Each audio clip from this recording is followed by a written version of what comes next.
Hi friends, welcome to our channel. ఈరోజు మనతో పాటు స్టూడియోలో ఒక స్పెషల్ గెస్ట్ ఉన్నారు.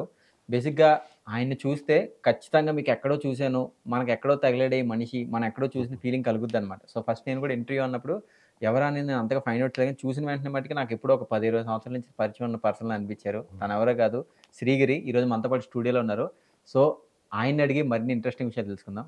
హాయ్ అండి. హాయ్. హలో. ఇప్పుడు బేసిక్‌గా ఏంటంటే మిమ్మల్ని అండి అనాలనిపించట్లేదు నాకు. మీరు చూడడానికి చాలా ప్లీజ్. యంగ్‌గా కనపడుతున్నారు. నా ఏజ్‌లో కనపడుతున్నారు. I will call you bro or భయ్యా. యెస్. భయ్యా అనండి, నో ప్రాబ్లమ్. బ్రో ఎందుకు?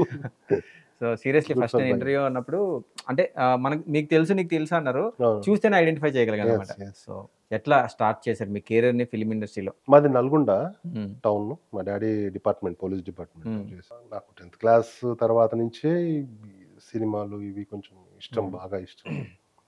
ఆ క్లిప్పింగ్స్ వచ్చేటివి కదా! నూతన నటులు, హ్మ్. హ్మ్. నటీనటులు కావాలను ఇవి చూసి హ్మ్. ఎక్సైట్‌మెంట్ అయ్యి వాళ్ళకి పంపించడము, కవర్స్ ఏసి వాళ్ళు మళ్ళా మరి మీరు రండి అని అండ్ పిలిపించడము.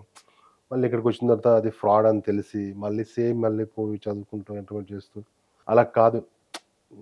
ప్రాపర్‌గా వెళ్ళాలి అనే ఉద్దేశంతో మాకు మా ఇంటికి సీనియర్ ఉండే నాగరాజు అని అన్న.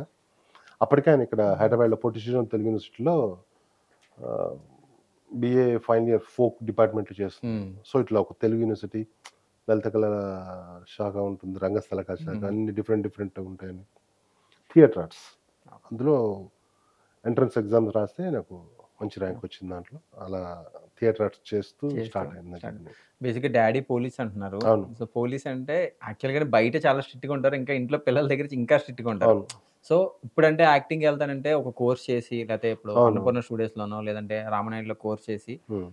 ప్రొఫెషనల్‌గా, అఫీషియల్‌గా వెళ్ళడం అనేది ఇప్పుడు మనం చూస్తున్నాం గానీ, ఆ టైంలో యాక్టింగ్ అంటే ఈడు పాడైపోయాడు, ఇలా చెడిపోతాడు, ఎందుకు యాక్టింగ్ సైడ్‌కెళ్తున్నారని డ్యాడీ సైడ్ నుంచి అన్నాడు. గానీ, మమ్మీ సైడ్ నుంచి గానీ ఫోర్స్ అన్నాడు, మా ఏమన్నా డ్యాడీ అన్నాడు. అన్నారు? మా నాన్న యాక్చువల్‌గా మా నాన్న కూడా నాటకాలేసేవాడు హ్మ్. డిపార్ట్మెంట్‌లో ఉంటూ. ఆయనకి ఈ గూడా ఉంది ఆ! మైండ్‌లో ఎక్కడో. ఈ పౌరాణికాలు, దుర్యోధనుడు, అర్జునుడు ఈ కైండ్ ఆఫ్ ఎక్కువేసేవాడు. హ్మ్. సో, నేను ఇలానే చూస్తే విజయశాంతి ఫిల్మ్ ఇన్‌స్టిట్యూట్ అని రామాంతపూర్‌లో ఉండేది. హ్మ్. చిన్న క్లిప్పింగ్ చూసా. హ్మ్. ఓకే. మా ఫ్రెండ్ ఒకతనుండి వాళ్ళ అక్క వాళ్ళది హైదరాబాదేను. హ్మ్. అరే! ఇట్లా ఉంది బ్రో, ఇట్లా వెళ్దాం అని చెప్పేసి అక్కడికెళ్తే అక్కడ డైరెక్టర్ పేరు కోదండరామిరెడ్డి. అంటే మన హ్మ్. కోదండరామిరెడ్డి కాదు. హ్మ్. హ్మ్. ఆయన ఇంకొక సంబంధించిన యాక్టింగ్ నేర్పించే వేరే అతను. హ్మ్. డాన్స్ మాస్టర్ వచ్చేసి సలీం అంట. పాత 'సలీం'. సలీం, మన హ్మ్. చిన్న పిల్లలు మనకు హ్మ్. తెలీదు. ఆయనున్నారు. మాట్లాడారు. ఆ టైంలో 5500, 5800 ఫీజ్ చెప్పారు. హ్మ్. మనకు కుదరని పని ఇది చెప్పేసి మా నాన్నకి తెలిసింది. తెలిసిన తర్వాత అంత ఈజీ కాదు ఇది అని చెప్పేసి కొంచెం తిట్టి చెయ్యో చేసుకున్నాడు. బట్ అది హ్మ్. ఓకే. ఆ టైంలో అంత ఈజీ కాదు సినిమా హ్మ్. ఇండస్ట్రీలో రావడం అనేది అన్నాడు. మళ్ళా కంటిన్యూ మై ఇంటర్మీడియేట్ అలా వర్క్ చేస్తూ చేస్తూ నెమ్మదిగా ఇలా ఉందని చెప్పేసినాం. అప్పుడు ఇది రావడం తెలుగు జరిగింది. University, yeah! Potti Sriram Telugu university theatre arts theatre. Join అయ్యాను. థియేటర్ ఆర్ట్స్ చేసిన తర్వాత హ్మ్. ఫస్ట్ స్క్రీన్ అపియరెన్స్ కోసం ఎంత కష్టపడాల్సొచ్చింది? ఎన్ని ఆఫీసుల చుట్టూ తిరిగారు? ఎందుకంటే బేసిక్‌గా ఎనకాల ఒక బ్యాక్‌గ్రౌండ్ లేకుండా అంటే అవును. బ్యాక్‌గ్రౌండ్ ఉంటే జస్ట్ మనల్నేమి 10 సినిమాల్లో పెట్టించకపోయినా ఒక 2 సినిమాలకి మనల్ని రిఫర్ చేస్తారు. అవును. అవును. Without background yes. ఇప్పుడంటే వాట్సాప్‌లో చేస్తున్నాం గానీ, ఇప్పుడు వేరు. అప్పట్లో అరచేతిలో ప్రపంచం ఉంది గదా! ఇప్పుడు. ఫోటోస్ పట్టుకొని ఆఫీస్‌లకెళ్ళడం అనేది మామూలు విషయం గాదు. అవును. సో, అది ఆ ఫేజ్ ఎలా ఫేస్ చేశారు? ఫస్ట్ స్క్రీన్ ప్రెజెన్స్ ఎప్పుడు నాది జరిగింది? బీఏ ఫైనల్ ఇయర్ అయిపోయే వరకు నేను హ్మ్. అసలు ఇండస్ట్రీ జోలికి రాలేదు. ఎందుకంటే బేసిక్ మనం నేర్చుకోవాలి రంగస్థలం మీద. హ్మ్. సో, నాటకాలేస్తూ, స్ట్రీట్ ప్లేలు చేస్తూ, స్కిట్స్ అవి ఇవి చేస్తూ కంప్లీట్ డిగ్రీ అయిపోయిన తర్వాత ఎన్ఎస్‌డీకి అప్లై చేసుకున్నాను. హ్మ్. ఎన్ఎస్‌డీలో మెయిన్స్ బెంగుళూరులో ఉంటుంది. హ్మ్. అక్కడ ఏపీ నుంచి ఇంకా తెలంగాణ వేరవ్వలేదు. హ్మ్. ఏపీ నుంచి నేనొక్కడినే సెలెక్ట్ అయ్యా బేసిక్‌గా మెయిన్స్‌కి. ఎన్ఎస్‌డి మొత్తం హిందీలో ఉంటుందనుకుంటా. హిందీలోనే. ఆ! హిందీలోనే. హిందీలోనే. హ్మ్. ఎన్ఎస్‌డీ మెయిన్స్ బెంగుళూరులో సెలెక్ట్ అయ్యాను నేను. మెయిన్స్‌కి హ్మ్. ఢిల్లీలో ఉంటుంది. ఓకే. ఓకే. అక్కడికెళ్ళా. హ్మ్. అక్కడ టోటల్‌గా ఓవరాల్‌గా ఇండియాలో 20 సీట్స్ ఉండేటివి. ఓకే. ఇండియా లెవెల్‌లోనే 20 సీట్స్. ఓన్లీ యాక్టింగ్ కొరకు 20. అంతే. డైరెక్షన్ 20. డైరెక్షన్ 20. హ్మ్. డైరెక్షన్ 20 లేదు. ఓన్లీ యాక్టింగే. యాక్టింగే 20. హ్మ్. థియేటర్ హ్మ్. అంతే. నేషనల్ స్కూల్ ఆఫ్ డ్రామా అంతే. ఓకే. ఓకే 20 అండి. సీట్స్ హ్మ్. టోటల్ ఇండియా లెవెల్‌లో ఉండేది. హ్మ్. అందులో మెయిన్స్‌కి 80 మెంబర్స్‌ని సెలెక్ట్ చేస్తారు. హ్మ్. ఆల్ ఓవర్ ఇండియా నుంచి. ఇండియాలో. సౌత్ నుంచి ఒక నలుగురు, ముగ్గురు సెలెక్ట్ అయ్యారు. అట్లా అలా వెస్ట్, ఈస్ట్, నార్త్ అట్లా. టోటల్ 80 మెంబర్స్‌లో 20 మెంబర్స్‌ని సెలెక్ట్ చేస్తారు. చేస్తారు ఫైనల్‌గా. అందులో ఏపీ నుంచి నేనొక్కడినే ఉన్నాననే చిన్న ఉండేది, ఖచ్చితంగా వస్తుందనుకున్నా గానీ లేదు, రాలేదు. హ్మ్. సీట్ రాలేదు. మళ్ళీ back to Hyderabad and continue my PG. హ్మ్. ఆ టైంలో ఇంకా తేజ గారు ఇట్లా 'నువ్వు నేను' హ్మ్. ఉదయ్ కిరణ్‌తోని ప్లాన్ ఆడిషన్స్. చేస్తున్నారు. హ్మ్. ఆనంది ఆర్ట్స్. హ్మ్. చలో వెళ్దామని చెప్పేసి వెళ్ళి అక్కడ రామానంద గారు ఉండేవాడు. హ్మ్. ఆయన స్పెసిఫిక్‌గా థియేటర్ హ్మ్. లెక్చరర్ ఉండి చేయించేవాడు, యాక్టింగ్ నేర్పించేవాడు. ఆయననే ఆడిషన్ తీసుకున్నాడు, డైలాగ్ చెప్పించాడు. ఇమీడియట్గా దాంట్లో సెలెక్ట్ చేశాడు. సో ఫస్ట్ స్క్రీన్ ప్రెజెన్స్ అయితే నువ్వు నేను. ఎస్ అది స్క్రీన్ మీద చూసుకున్నప్పుడు ఎట్లా ఫీల్ అయ్యారు? మీ చాలా ఫ్యామిలీ మెంబర్స్ కానీ అందరూ మీరే? మా నేను ఆ రోజు ఫస్ట్ డే రోజు ఇక్కడే చూసాము. మ్మ్. ఉదయ్ కిరణ్ అందరితో, డైరెక్టర్ గారితో అందరితో, యాక్టర్స్ అందరం వెళ్ళి దేవిలో ఫస్ట్ డే దేవి వేశారు. తర్వాత నుంచి పక్కన సుదర్శన్ వచ్చింది. మా తమ్ముడు ఊర్లో ఉండేవాడు. ఊళ్ళో మా అమ్మను నాన్నని తీసుకెళ్ళి చూపించాను. బాగుంటుంది స్క్రీన్ ప్రెజెన్స్. ఫస్ట్ డేనే నాకు డైలాగు, క్లాప్ సపరేట్ ఉండేది. ఆనంది ఆర్ట్స్, జెమినీ ఉండేది, తేజ ఉండేది. దాంట్లో రెగ్యులర్ ప్రోమో ఒక దగ్గర ఒక 30 to 40 days ప్రోమో. మా ప్రోమో నేను ఏదైతే ఉన్నదో ఆ సీనే ప్రోమో వచ్చేది. చాలా పెద్ద హిట్ అది. Genuine hit. Silver Jubilee 175 days ఆడింది. నాకు తెలిసి ఒక 10-15 మంది కెరియర్స్ సెట్ అయిపోయినాయి ఆ సినిమా. చాలా మంది తేజ గారు కానీ, ఉదయ్ కిరణ్ గారు కానీ, హీరోయిన్ ఇప్పుడు సునీల్ గానీ, సునీల్, మధునందన్ చాలా గానీ, మంది ఆర్టిస్టులు అందరూ మధునందన్ గానీ, భాషా కానీ అంతమందికి వాళ్ళు చేశారు. proved, బట్ but దీంట్లో ఇది ఇంకా బాగా లైమ్ లైట్ లోకి వచ్చింది. వచ్చిన మామూలుగా ఇండస్ట్రీలో భయ తేజ గారి మీద ఒక బ్యాడ్ నేమ్ ఉంటుంది అనమాట. Okay. ఆయన సెట్ లో కొడతారు, చాలా కోపంగా ఉంటారని. అంటే ఈ విషయం ఎవరిని అడిగినా కూడా ఒక్కొక్కరు చెప్తారు. ఓకే. మీరేం చూసి, అంటే మీకు సెట్ లో ఎట్లా అనిపించింది తేజ గారు తప్ప ఫస్ట్? అంటే ఆయన ప్రొఫెషనల్ గా అలా ఉంటాడు అంతే. ఆ టైం కి వాళ్ళ బయటకు వచ్చిన తర్వాత మళ్ళీ క్యాజువల్ గానే మాట్లాడతాడు. బాగుండాలి, మంచి చేసుకోండి, మీరు మీ ఫ్యూచర్ వేరే దాంట్లో పోకుండా, ప్రొఫెషన్ ఎంచుకోకుండా ఇది ఎంచుకొని వచ్చారు కాబట్టి మీరు చాలా ఎఫర్ట్ పెట్టాలి. నేను తిడుతున్నాను చెప్పేసి, డైరెక్టర్ తిడుతున్నాడనేసి, కొడుతున్నాడనేసి అది పట్టించుకుంటే మీరు ముందుకు వెళ్ళలేరు. ఆ ప్రొఫెషన్ లో ఉన్నప్పుడు అది సీన్ రానప్పుడు సహజం. అది చదువు చెప్తున్నప్పుడు టీచర్ ఎలాగా మాట అంటారు, కొడతారు, అది ఇది కూడా అలాగే అనుకొని మీరు ఫీల్ అవ్వాలి. లేదంటే దట్ ఈస్ యువర్స్, మీ ఇష్టం. మీరు ఎలా తీసుకుంటే అలా. నేనైతే పాజిటివ్ తీసుకుంటారే అనుకుంటున్నాను అని మళ్ళీ ఎక్స్ప్లెయిన్ చేసి చెప్పాల్సిన అంతే. That's it. ఆయనకు ఉండే ప్రెజర్స్ ఆ టైం కి ఉంటాయి కాబట్టి ఖచ్చితంగా వాళ్ళ రియాక్షన్స్ వేరే. ఎవరినైనా, హీరో ఉదయ్ కిరణ్ అయినా సరే, అనిత హీరోయిన్ అయినా సరే, ఎవరినైనా సరే 2 మాటలు గట్టిగా అరిచినా కూడా ఆ టైంకి, ఆ సెకండ్కే మళ్ళీ తర్వాత మళ్ళా క్యాజువల్గా ఉండేవాళ్ళు. ఎలా బాగా చేస్తున్నారు, ఇలా చేయండి సజెషన్స్ ఇచ్చేవాళ్ళు. ఇప్పుడు దాకా మీరు చాలా సినిమాలు చేశారు. అంటే వేళ్లతో లెక్క పెట్టే సినిమాలు కాదు, చాలా సినిమాలు. దగ్గర 100 పైన చేశాను. 100 పైన చేశారు కదా. మీకు బెస్ట్ స్క్రీన్ ప్రెజెన్స్ అనిపించింది, మీకు పర్సనల్ గా బాగా అనిపించింది ఏ సినిమాలో? అనుకోకుండా ఒక రోజు. చంద్రశేఖర్ రెడ్డి గారు గ్రేట్ డైరెక్టర్. ఆయన చాలా మంచి డైరెక్టర్. బేసిక్ ఏంటంటే ఇప్పుడు మనం తేజ గారి గురించి ఏదైతే మాట్లాడుకున్నామో దానికి ఐ థింక్ ఆయన దానికి క్వైట్ ఆపోజిట్ ఉంటారు అనుకుంటా. ఎట్లా ఉండేది మీకు ఆయనతో వర్కింగ్ చేస్తే? స్మూత్, చాలా కూల్ సార్ దగ్గర. ఫస్ట్ డే ఆ సినిమాకి హను రావుపూడి ఇప్పుడు ఉన్నారు కదా డైరెక్టర్, దానికి ఆయన అప్పుడు అసిస్టెంట్ డైరెక్టర్ ఉండేవాడు. నాకు అంతకు ముందు బిఫోర్ అయితే సినిమాకి వాయిస్ హీరో వాళ్ళకి డిఫరెంట్ ఉండాలి అని వాయిస్ అప్పుడు పరిచయం నాకు హనుభయ్య. రాగిరి అంటే వెళ్ళాను, డైరెక్టర్ గారు చూపించారు. సార్ ఇట్లా కానిస్టేబుల్ క్యారెక్టర్, సివిల్లో ఉంటాడు, డ్రెస్ వేసుకోడు, జగద్బాబు గారు పక్కన. సార్ చూశారు, ఇట్లానే గడ్డము కొంచెం ఉండేది. సార్ పంచే కొంచెం షేప్ చేసుకుంటానంటే జస్టిస్ ఆఫీస్ కింద ఉండేది ఇక్కడే. సో చేయించుకొని వచ్చాక బాగుంది, గుడ్ హెయిర్ కట్ అన్నారు. హెయిర్ కట్ రేపు మార్నింగ్ చేసుకొని వస్తారు, యాజ్ ఇట్ ఈస్ మీకు కాప్ లాగా ఉండాలి కదా అన్న. తెల్లారి సేమ్ అంటే రియల్గా చూస్తే కానిస్టేబుల్ అన్నట్టుగా ఉండేది. సారే షాక్ అయ్యి ఫిక్స్ అని చెప్పారు. యాక్చువల్గా ఆ క్యారెక్టర్ గురించి దగ్గర ఒక 20 నుంచి 25 మంది 30 మందిని అనుకున్నారంట. సో కానిస్టేబుల్ క్యారెక్టర్ కదా ఏముంది అని అందరూ దాన్ని కొంచెం ఇగ్నోర్ చేశారు, లైట్ తీసుకున్నారు. ఆఫ్టర్ దట్ సినిమా రిలీజ్ తర్వాత అరే ఈ క్యారెక్టర్ మమ్మల్ని పిలిచారు, మేము చేయలేదు అలా నాకు దగ్గర 10-15 మంది చెప్పారు. సో ఇంకా అసలు జగపతి సార్ చూస్తే రియల్గా కానిస్టేబుల్ తెచ్చారా చందు అంటే, లేదు ఈజ్ యాక్టర్, తను థియేటర్ ఆర్ట్స్ అని. అరే అవునా, అలా ఫిట్ గా ఉండడం, ఆ క్యారెక్టర్ ని ఇట్లా రాక్ గా ఉండాలి, కానిస్టేబుల్ అనగానే రగ్గుగా ఉండడం కాదు, అలా రాక్ గానే ఉండాలి, నాకు అలా ఉండాలి అని చెప్పడం సార్ స్టార్టింగ్ నుంచి ఎండ్ వరకు కంటిన్యూ ఫాలో అవుతుంటాను. అది మంచి నాకు అంటే మంచి పేరు తెచ్చింది ఆ సినిమా. అది దాని బిఫోర్ యాక్చువల్గా అంటే ఆర్యా చేశాను. ఆర్యాలో ఒకటే సీను, బన్నిభయ్య శోభరాజన్ ఇద్దరు అమ్మాయిని తీసుకొని పరిగెడతా ఉంటే, సుబ్బరాజ్ అన్న పరిగెత్తిస్తూ ఉంటే ఒక బిల్డింగ్, హాస్టల్ బిల్డింగ్కి వస్తూ ఉంటారు, తలుపు కొట్టుకుంటూ పైకి వెళ్ళిన తర్వాత ఎటు పోవడానికి ఉండదు. అలా షాక్ చాక్లెట్ తీసి నోట్లో వేసుకుంటాను, షాక్ ఇవ్వదు, కట్ చేస్తే ఒక కత్తి వస్తుంది, ఆ స్టూడెంట్ లీడర్ ఉంటుంది. అది నాకు మంచిగా అనిపించింది. పెద్ద హిట్ కదా అది కూడా, చాలా పెద్ద హిట్. ఆ సినిమాతో సుకుమార్ కూడా సార్ చాలా అదే మందికి సినిమా నుంచి నాకు కెరీర్లు సెట్ పరిచయం. అయిపోయాయి. అక్కడ నాది చూసి సారు నా పర్ఫార్మెన్స్ చూసి ఉన్న కొద్ది హ్మ్. స్పేస్‌లోనైనా బావున్నా అని చెప్పేసి దాన్ని కంటిన్యూషన్ చేసి సాంగ్‌లో కూడా నన్ను ఇన్సర్ట్ చేశాడు. ఇన్సర్ట్ చేసి. సాంగ్‌లో అండ్ క్లైమాక్స్‌కి కూడా ఇన్సర్ట్ చేసి అక్కడి నుంచి జర్నీ. ఆ తర్వాత అనుకోకుండా ఒకరోజు. హ్మ్. ఈ అనుకోకుండా ఒకరోజు తర్వాత ఇమ్మీడియేట్‌గా ఆ సినిమా చూసి దట్ అంటే థర్డ్ డేనో, ఫోర్త్ డేనో హ్మ్. కృష్ణవంశీ గారు పిలిపించారు. హ్మ్. నన్ను పిలిపించండి అనేసి అప్పుడు హాస్టల్‌లో ఉండేవాడిని కదా! చదువుతూ హ్మ్. ఉండేవాడిని. PG second year.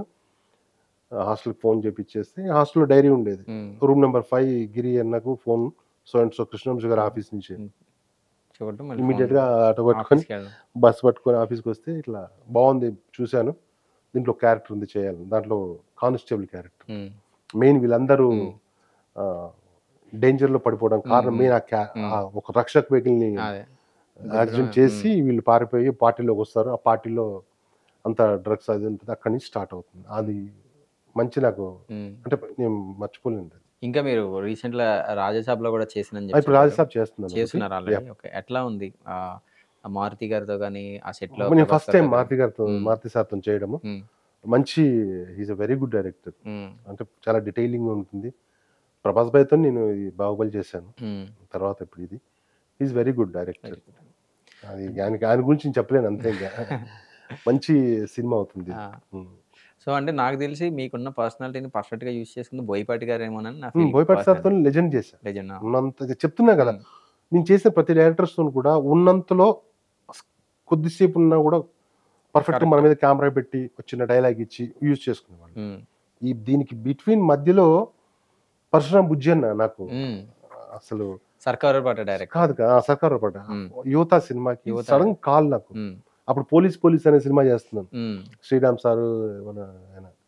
సో, సడెన్‌గా ఫోనొచ్చింది. ఇట్లా ఆఫీస్‌కి రండి ఎళ్తే చూసారు. అదే రోజు నైటే షూటు. ఆ నయ్యిమనేది అప్పటికప్పుడు. జూసి అక్కడ అందరూ అసలు ఎంత అసలు భలే చెప్తున్నావు భలే అలా అయిపోయింది అది. హ్మ్. ఆ సినిమా ఇంకా నాకు మంచి పేరు తెచ్చింది. సో, భయ్యా ఇప్పుడు బేసిక్‌గా ఏంటంటే ఆ టైంలో ఏంటంటే ఆర్టిస్ట్ అవ్వాలంటే ఆఫీసుల చుట్టూ తిరగాలి. 100% మనకి ఏదన్నా ఎవరి దగ్గర నుంచైనా ఫోన్ కాల్ రావాలి. లేకపోతే మనల్ని ఎవరైనా రిఫర్ చేయాలి. అవును. ఇప్పుడు మొత్తం అంతా మారిపోయింది. యెస్. ఇప్పుడు సినిమాలు వస్తున్నాయి. ఓటీటీలో సినిమాలొస్తున్నాయి. వెబ్ సీరీస్‌లొస్తున్నాయి. అవును. అవి కాకుండా యూట్యూబ్‌లో కూడా అవును. సీరీస్‌లన్నీ కూడా అవును. తీస్తున్నారు. అవును.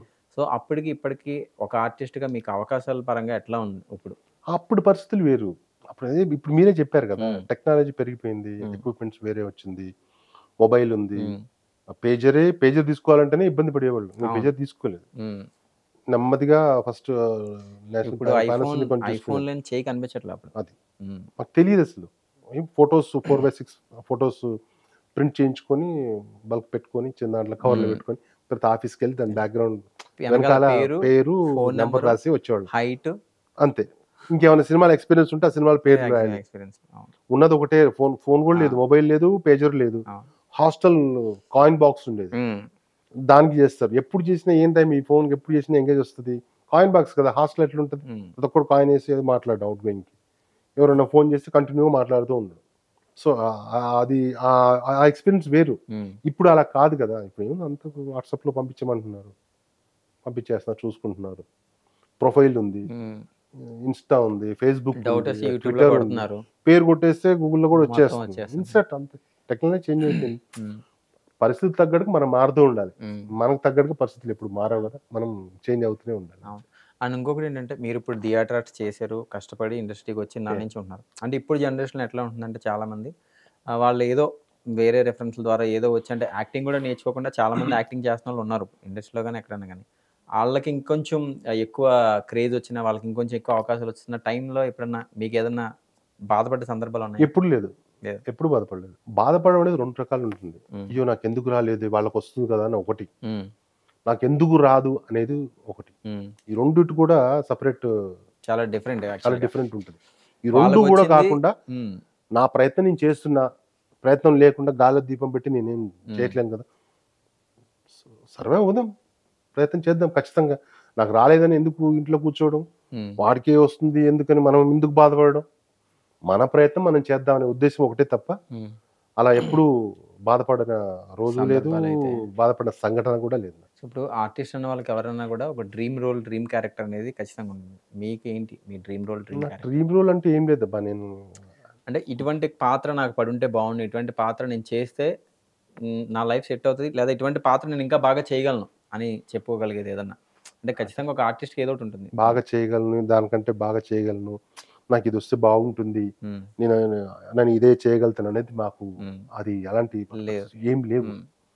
ఏ క్యారెక్టర్ ఇచ్చినా కూడా దాంట్లో ఒదిగి వెళ్ళాలి. చేయడమే హ్మ్. ఒక యాక్టర్ స్వభావం అని నేను అవును. ఫీల్ అవుతా. అంటే స్టానిస్లావ్స్కీ మెథడ్‌లోనే హ్మ్. ఉంటుంది అది. హ్మ్.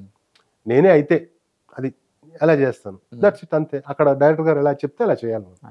ఇప్పుడు డిఫరెంట్ డైరెక్టర్స్ ఉంటారు. వాళ్ళకు వ్యూ ఉంటుంది. నా ఈ క్యారెక్టర్ ఫిజికల్ డైమెన్షన్ ఇలా ఇలా ఉండాలి. నా ఈ క్యారెక్టర్ ఇలా బిహేవ్ చేయాలి.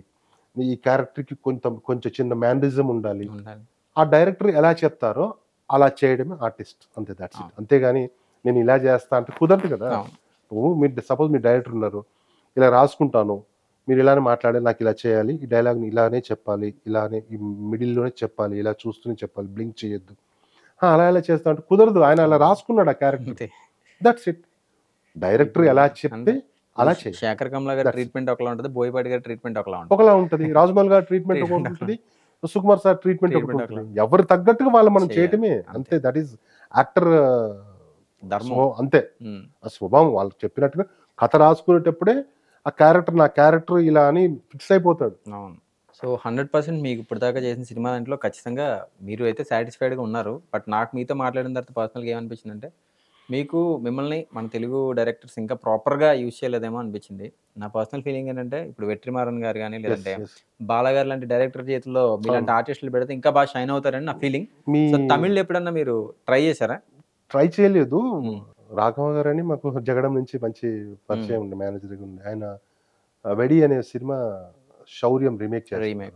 దానికి ఈషా సార్ రాఘవ గారు పనిచేశారు. హ్మ్. మన తెలుగు వాళ్ళు ఇక్కడే జరుగుతుంది షూటింగ్. హ్మ్. గిరి మంచిగుంటది క్యారెక్టరు. హ్మ్. సీన్ చూసారు కదా! ఒక 4, 5 డేస్ ఉంటుంది అంటే అప్పుడు ఆ సినిమాకెళ్ళా. చేయడం. Vishal hero, Prabhudeva master director. హ్మ్. డిఫరెంట్ ఆయన స్టైల్ ఆఫ్ వర్క్ వేరు. వేరుంటది. అదొకటి చేశా. పర్టిక్యులర్‌గా తమిళ్‌కెళ్ళి ఎప్పుడు నేను ట్రై చేయలేదు. సో, మీకు ఇన్నాళ్ళు ఈ చాలా మూవీస్ చేశారు కాబట్టి మీకెవరు ఫేవరెట్ డైరెక్టర్? అంటే ఫేవరెట్ డైరెక్టర్ నాకు అంటే మీకు బాగా అంటే సెట్‌లో ఈ డైరెక్టర్ దగ్గర మళ్ళీ మళ్ళీ చేయాలనిపించిన డైరెక్టర్. అట్లని ఫేవరెట్ డైరెక్టర్ అంటూ ఏం లేదు. నేను చేసే ప్రతి డైరెక్టర్ నాకు ఫేవరెట్ డైరెక్టర్. హ్మ్. నేను చేసే ప్రతి డైరెక్టర్ ఫేవరెట్ డైరెక్టర్. ఒక ఆర్టిస్ట్‌గా మీకు ఏ ఏ ఆర్టిస్ట్‌తో చేస్తే బావుండని పర్సనల్ ఫీలింగ్ ఏదైనా ఉందా? అంటే ఈయనతో చేయాలి లేకపోతే నాకు వీళ్ళతో 'టామ్ చేయాలి. క్రూజ్‌తోని చేయాలనిపిస్తుంటది. హ్మ్. 'సిల్వెస్టర్ స్టాలిన్‌తో చేయాలనిపిస్తది. చేయాలనిపిస్తది. మీకున్న 'జాకీ పర్సనాలిటీ చాన్‌తో చేయాలనిపిస్తది.' మీకున్న పర్సనాలిటీకి చేయొచ్చా? ఆ! తెలుగులో గాని, తమిళ్‌లో 'ఆర్‌ఎల్ గాని? స్వాజ్‌నెగర్‌తో ఆ! చేయాలనిపిస్తది. అలాగని ఏం లేదు. ఎవ్వరైనా ఆర్టిస్ట్‌లే. హ్మ్. అదృష్టం అది. హ్మ్. సపోజ్ అన్నయ్యతో చిరంజీవి గారంటే మెగాస్టార్ హ్మ్. అంటే అన్నయ్య అంటే ఆయనని నేను చూసి ఇన్‌స్పిరేషన్ అయ్యి వచ్చాను. హ్మ్. ఆయనను చూసి ఉండే ఫస్ట్ సినిమా 'సైరా నరసింహరెడ్డి' చేశాను. హ్మ్. చాలా హ్యాపీ ఫీల్ అయ్యా. బాలయ్య బాబుతోని చేశాను. చాలా హ్యాపీ ఫీల్ అయ్యా. హ్మ్. నాగార్జున గారితో చేశాను. చాలా హ్యాపీ ఫీల్ అయ్యా. అలా ప్రతి ఒక్కరితోని ఎవరితోని చేయాలన్నా చేసినా కూడా హ్యాపీ ఫీల్ అవుతా. ఉదయ్ కిరణ్‌తోని చేస్తున్నా చాలా హ్యాపీ ఫీల్ అయ్యా. చిత్రం హీరో ఇతను. నేను ఇందులో ఇతను ఫైట్ చేస్తున్నాడు, కొడుతున్నాడు. హ్యాపీ ఫీల్ అయ్యా. నేను నిన్న మొన్న ఇప్పుడు కిరణ్ అబ్బవరం గారితోని చేశా. 4 డేస్ చేశా. మంచి క్యారెక్టర్ చేశా. Very happy. He is a hero. మంచి హీరో రీసెంట్‌గా 'ఖాన్' ఇది పెద్ద హిట్ తీశాడు. అయింది పెద్ద యాక్చువల్‌గా. హిట్ అయింది. బ్రదర్ అంటే అతను కూడా చాలా ఎంత వినమ్రం అతను నిజంగా. అయ్యో! నిజమన్నా బావుందా? థాంక్ యూ అన్నగారు. మిమ్మల్ని కూడా చాలా సినిమాలు చూశాను. మీరన్నట్టు మీరు ఫిట్‌నెస్ భలే ఉంది. అంత అంత వినయంగా నిజంగా హి ఈస్ వెరీ గుడ్. చాలా హ్యాపీ ఫీల్ అవుతా. ఇంకెవరైనా కొత్త హీరోస్ చాలా హ్యాపీ ఫీల్ అవుతా. అంతేగా పర్టిక్యులర్ ఈయనతోని చేస్తే హ్యాపీ ఫీల్ అవుతాను ఇదేం లేదు. అవునండి. నేను చేసే సినిమా హీరో ఎవరైనా నేను హ్యాపీ ఫీల్ అవుతా. So, yeah! అయితే ఇప్పుడు 'ప్రభాస్' గారు అంటే నాకు యాక్చువల్‌గా గుర్తొచ్చింది. ఆయన మన తెలుగు సినిమాని పాన్ ఇండియా లెవెల్‌కి తీసుకెళ్ళిన ఫస్ట్ తెలుగు హీరో ఆయన. అవును. ఎట్లా అంటే చాలామందేంటంటే 'ప్రభాస్' గారి గురించి రకరకాలుగా సోషల్ మీడియాలో వింటూ ఉంటాం గదా! అవును. అసలు సెట్‌లో ఎలా ఈస్ ఉంటారాయన? చాలా కూల్ బ్రో. హ్మ్. అంటే పాన్ ఇండియా స్టారు, ఇప్పుడు వరల్డ్ స్టార్ గదా! హ్మ్. నేను ఇట్లా బిహేవ్ చేయాలనేది ఏం సరదాగుంటారు. హ్మ్. అక్కడే కూర్చుంటారు. అక్కడే స్నాక్స్ గాని ఏదైనా ఉన్నాడు అక్కడే తింటారు. వీళ్ళందరూ ఉన్నారు కదా! నేను అంటే ఒక 4 గోడల మధ్యనే ఉండాలి. చాలా రిలాక్స్, చాలా కూల్, చిల్. సరదాగుంటారు. హ్మ్. మిగతా హీరోల్లాగానే తను కూడా సరదాగుంటారు. So, thank you so much Kiri గారు. మీరు అడిగిన వెంటనే మా స్టూడియోకి వచ్చి ఇంటర్వ్యూ ఇచ్చినందుకు. Thank you so definitely much. మీరు అప్‌కమింగ్ సినిమాస్ 'రాజా సాబ్' గాని, ఇంకా నెక్స్ట్ మీరు చేయబోతున్న 'సాయి ధరమ్ తేజ్' గారి సినిమా గాని, 'ఫౌజీ' గాని వీటిలన్నిటిలో కూడా మీకు ఇంకా మంచి పేరు రావాలి. తప్పకుండా మంచి గుర్తింపు రావాలి. ఇంకా మంచి మీరన్నట్టు మంచి తమిళ్‌లో ఈ కొంతమంది డైరెక్టర్ పేరు చెప్పారు అవును. కదా! ఆ సినిమాల్లో కూడా మంచి వేసిన వాళ్ళనుకుంటున్నాను. హ్మ్. సో తెలుగు సినిమా డైరెక్టర్స్ కూడా ఓ మంచి ఆలోచనతో నాకు కూడా పిలిచి ఒక క్యారెక్టర్ ఇస్తారని అనుకుంటున్నాను. ఆల్రెడీ లైనప్లో ఉన్నాయి కూడా ఉన్నాయి. Anyway thank you so much. Thank you so much. Thank you. And ఇంకొకటి యాక్చువల్గా క్లోజ్ చేసే ముందు మీ ఫిజికల్ ఫిట్నెస్ సీక్రెట్ ఏంటి? ఎట్లా మెయింటైన్ చేస్తారు డైట్, ఎక్సర్సైజ్ ఎలా చేస్తారో? డైట్ ఏంటూ ఏం లేదు బ్రో. మంచి మంచి ఫుడ్ తినడం అంతే. ఈవినింగ్ పూట చపాతీలు తినడం, మార్నింగ్ పూట ఒక 4 to 5 బాయిల్డ్ ఎగ్స్. ఖచ్చితంగా జిమ్కి వెళ్తాను. ఈవినింగ్ ఖచ్చితంగా జిమ్కి వెళ్తాను. ఒక నైట్ షూట్ ఉందనుకోండి, అది మార్నింగ్ టైం జిమ్కి వెళ్తాను. అంతే అంతే పర్టికులర్ గాని ఈ డైట్ తినాలి ఇలా ఉంటా అంటే మనకు కుదరదు. డైట్ మెయింటైన్ చేయాలంటే మన వల్ల అవ్వదు. ఇన్ ద సెన్స్ కుదరదు. ఫస్ట్ షూట్స్ లో ఉంటాం, నైట్ షూట్ ఉంటుంది, ఎప్పుడు తింటామో తెలియదు. అంతే. So thank you so much. Thank you so much. Thank you.